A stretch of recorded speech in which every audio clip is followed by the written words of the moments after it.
The United States and the African Union want action on a neutral force to take charge of areas controlled by Congolese rebels near its border with Rwanda. As VOA State Department correspondent Scott Stearns reports, U.S. Secretary of State Hillary Clinton says Rwanda must help block support for that rebellion. M23 rebels say they're preparing to give up control of the provincial capital of Goma, although U.S. officials say it's too soon to determine whether that movement's a withdrawal or simply a military redeployment.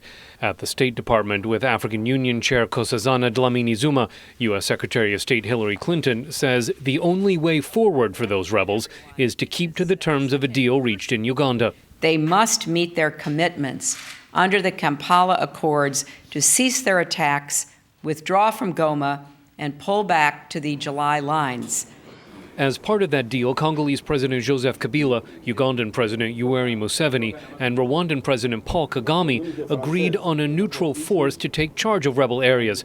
That's complicated by the widely held view that Rwanda is the chief supporter of the M23 rebellion, an allegation Rwanda denies. AU Chair Dlamini-Zuma says getting regional leaders to help stop the fighting is more important than assigning blame. They have taken a decision that there must be a neutral force there, and Rwanda was there, it supported that decision, that M23 must move out of Goma. Rwanda was there, it supported the decision. Secretary Clinton says all leaders must block efforts to resupply the rebellion. We have consistently called on all parties, including Rwanda, to play a positive role in helping to bring about a peaceful resolution of this conflict, and that includes ending any and all support for the M23. The United States has been reluctant to accuse Rwanda of backing the rebellion. Human Rights Watch Deputy Washington Director Sarah Margon says it's time for the Obama administration to try a different approach. That strategy has failed. We've seen the M23 not only take over Goma, but we've seen them march north. We see them continuing to stay put. We see a weakening, potentially weakening President Kabila in Kinshasa. She says calling Rwanda out for supporting M23 will not resolve the crisis in eastern Congo, but it's an important first step.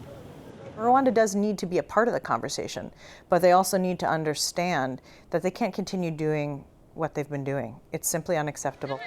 Fighting in eastern Congo's displaced more than 285,000 people over the last 8 months, creating what Secretary Clinton calls a devastating humanitarian situation, with health workers in Goma killed and abducted.